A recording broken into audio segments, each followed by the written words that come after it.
Hi, this is Esther with Discover Your Origins. This is a Research with Me video where I'm going back and working on the Isiah Spencer Allen family.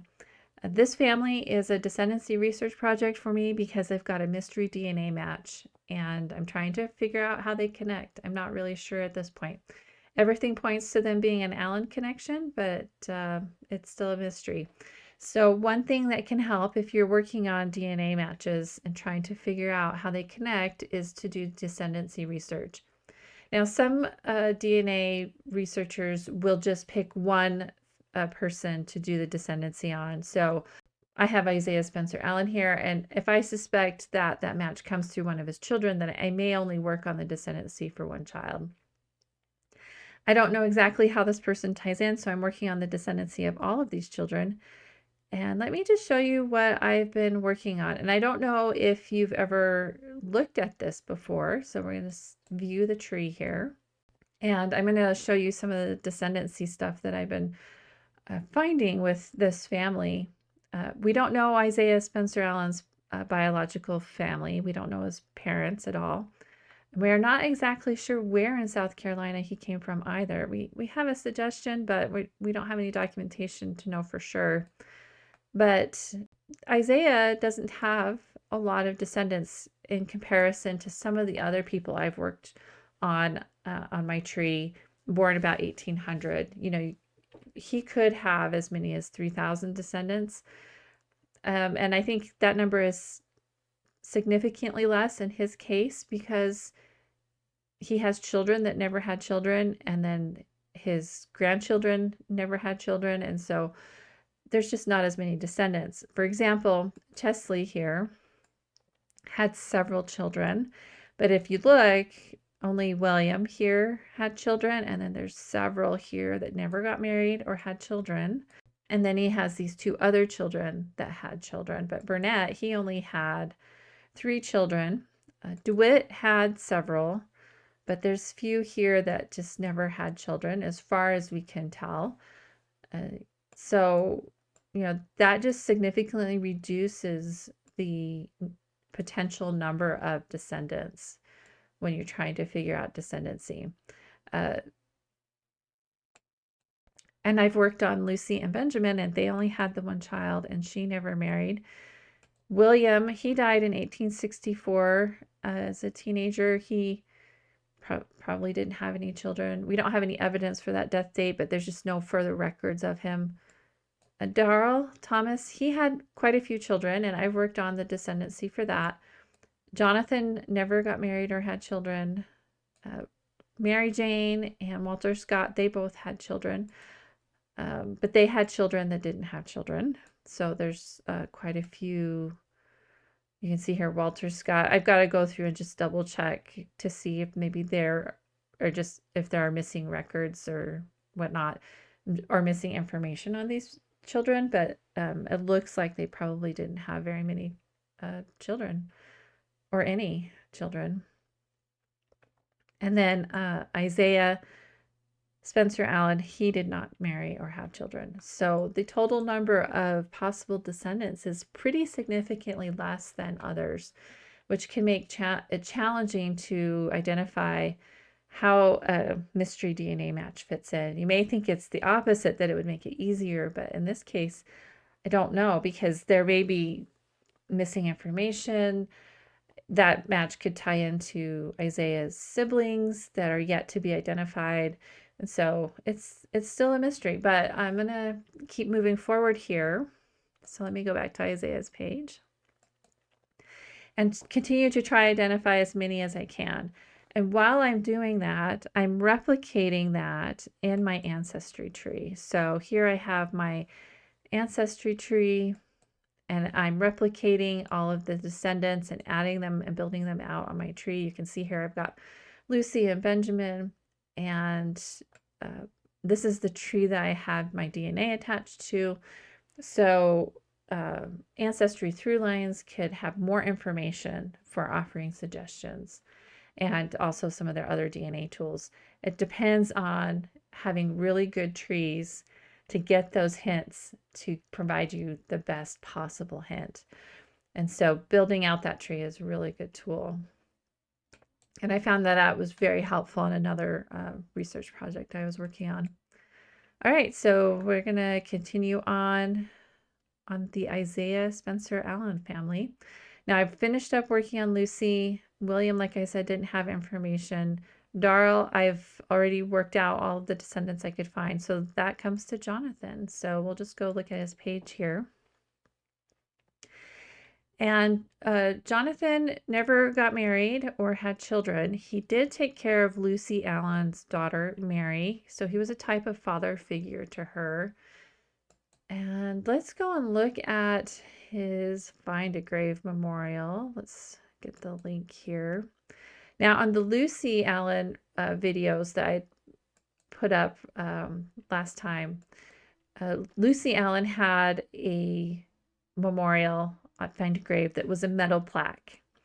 And so I looked at all of the Allen burials at this particular cemetery, and there were a few that had this metal plaque.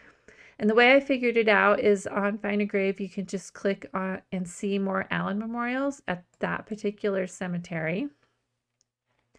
And you can see here, Isiah Spencer has that metal plaque. Here's Jonathan and Lucy. So 3 of them had those metal plaques. And I suspect, I don't have any evidence, that maybe even Mary, Lucy's daughter, paid for these to be made, to be added to their grave sites, because I think they were buried without headstones. And someone came by later and made them because they have that look of being handmade.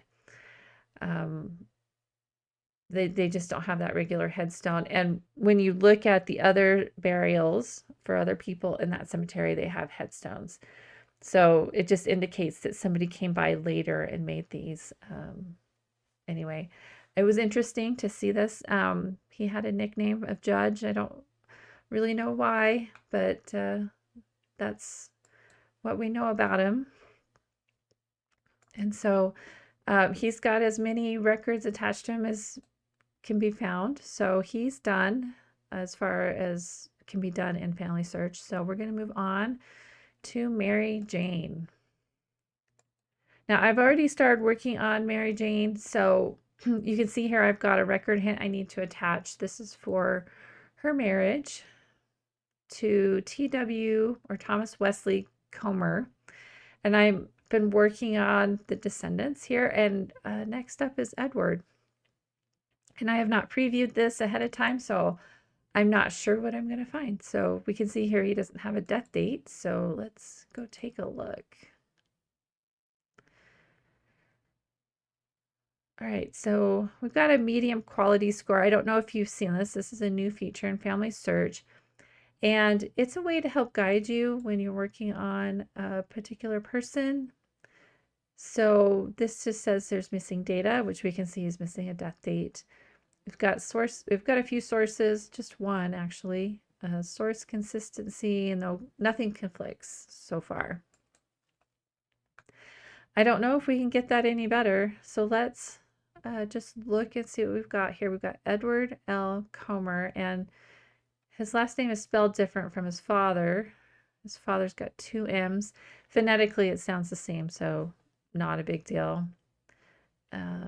We've got one source. I bet it's the 1900 census. Let's look. Oh, 1880. Okay. Let's look and see what that says. Okay, he's 10 months old, so he's a baby in 1880. So I'm not sure where that month came from in his birth date. We've got his brothers. Let's go look at it. Okay, so we've got Edward here, and it shows him 10 months old, born in July. And so this was enumerated on the 30th of June, 1880. So that means he was born in July of 1879. And here we go. And he's marked that it's showing that he has croup. So the 1880 U.S. Census has a health column where you could identify a disability. So if he was sick with the croup, it's a possibility that he died as a baby. Croup is a pretty easily treated thing these days for the most part. I mean, I suppose it could still lead to complications, but in our day, croup isn't too big of a deal. But it could have been a problem in 1879. So I'm wondering if he died as a baby. Let's go back to his page here. Let's just check. So this says July 1880, but that's actually 1879. So let's correct that. All right, let's save that and update that. All right, so I'm going to jump over to my ancestry page and just make sure I've got him set up there. So let's go to Isaiah's page. And we're working on Mary Jane.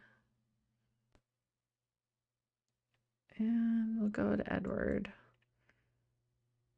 Okay, so I do have July 1879. Let me just clean that up a little bit.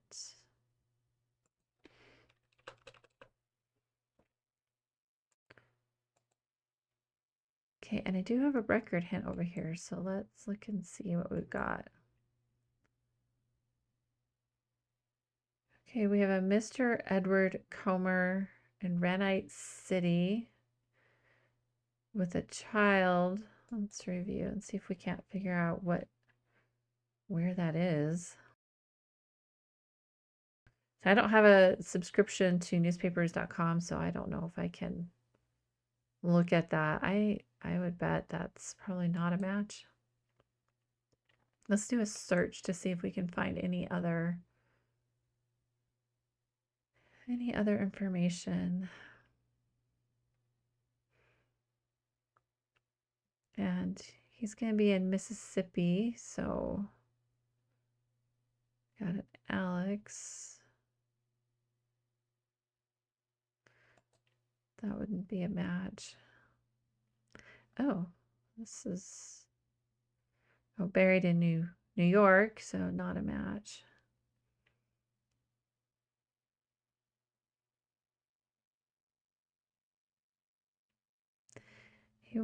He'd be too old to be probably in the World War II. Usually the best search results will appear on the first page. Of course you can. This says died April 1900 in this public member tree. Let's see if they have a source for that. They don't have a source. Okay. All right, so we're probably not going to find anything more for Edward Comer. I think I will update how his name is spelled just to make it match. Let's just double check the census to see how his name is spelled. Oh, it's spelled with two. So let's fix that. And this is English because the record is English. They're in England or in America. So we'll change that to English. Update that. Okay, so there we go. We've got all we can find in Edward Comer, and I would bet he died as a child, but we don't have anything else. Let's just look, do a quick search here. Okay, we got that.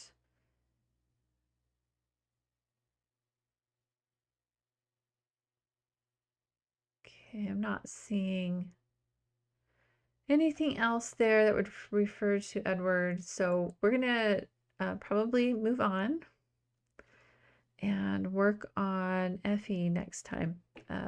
We'll see. Well, if you've watched this point, thank you very much. I appreciate you watching these videos and subscribing to my channel. You may have noticed that a lot of these videos are research with me, where I'm just working on my own tree. But I want to start doing some research for you type videos where you submit a research question and I try to do what I can. I would record it in real time as I'm doing the research. And so if you have a research question that you would like me to look at, you can submit it.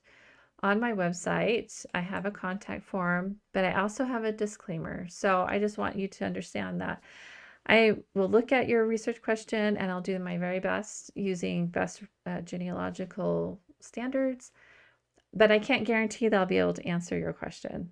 So I'm going to do the best I can, give you some suggestions.